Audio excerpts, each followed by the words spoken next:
So in order to comfort Canadians, Justin Trudeau made the announcement that we are buying 76 million doses of a vaccine.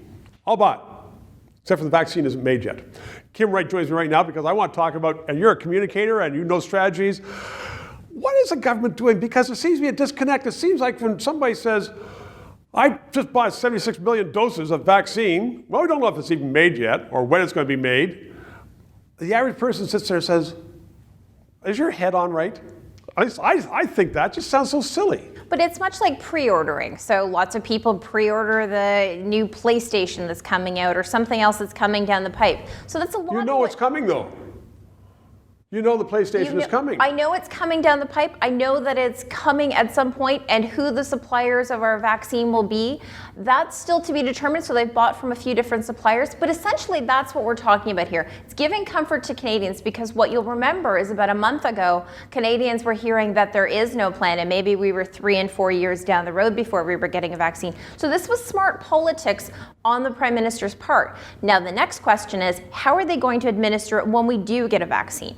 What's the proper protocols? Who's getting it first? What are the rollout What if plans? a British company creates it first before a Canadian company, and the Canadian company is 2 years behind? Well, we want that British vaccine. We want the best vaccine that's out there Absolutely. that we can get. And one of the things that's happening with the scientific community, and I'll give them credit, they're actually all collaborating quite well, which is how we're getting all of this so moving much more quickly than we've ever seen.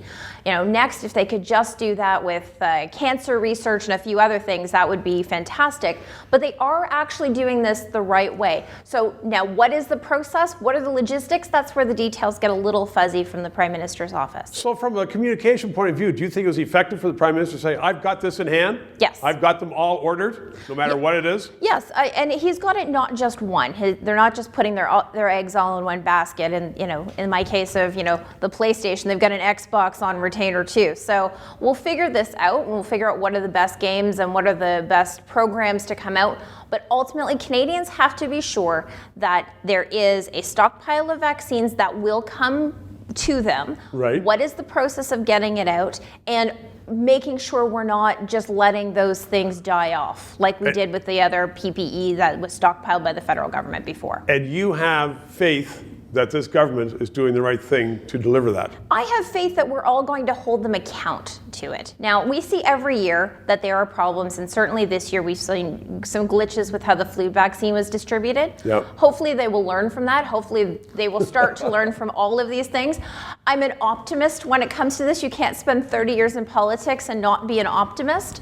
Ultimately, Canadians need to make sure that their governments are responding to their health and well-being. Hope springs eternal with Kim Wright. Thank you very much. 3 minutes. So thank you for watching. In response to many queries, I want you to know I don't always dress like Don Cherry. He dresses like me, sometimes. But seriously, we are going to continue to follow the stories that matter to you.